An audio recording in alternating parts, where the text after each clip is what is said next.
माँ की अज़मत, माँ की इज़्ज़त किया करें। माँ का रुतबा बड़ा बुलंद होता है, बाप का रुतबा बड़ा बुलंद होता है।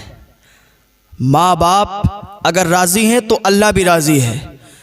माँ बाप की रज़ा में ही अल्लाह की रज़ा है। अगर आप नफल नमाज पढ़ते हो और माँ बाप में से कोई भी आपको बुलाए तो आप उसकी बात का जवाब दें, लब्बैक कहते हुए उनके सामने हाजिर हों।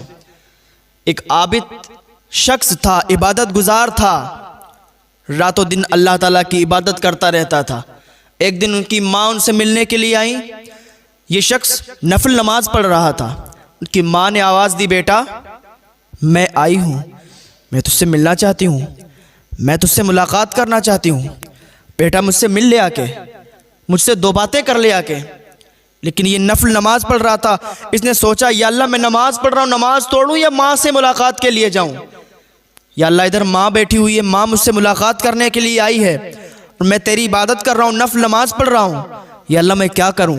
तो इसने नमाज को तरजीह दी और माँ से बात नहीं की, माँ के पास नहीं गया।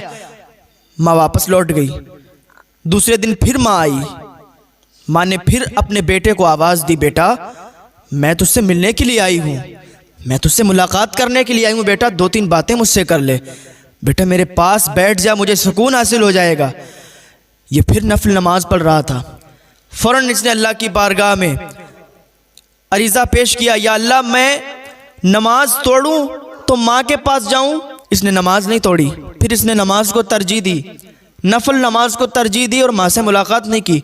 माँ का दिल टूट गया।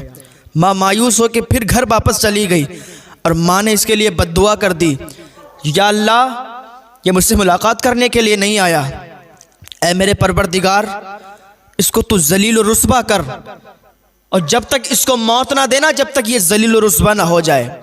वो आबिद शख्स, वो इबादत गुजार शख्स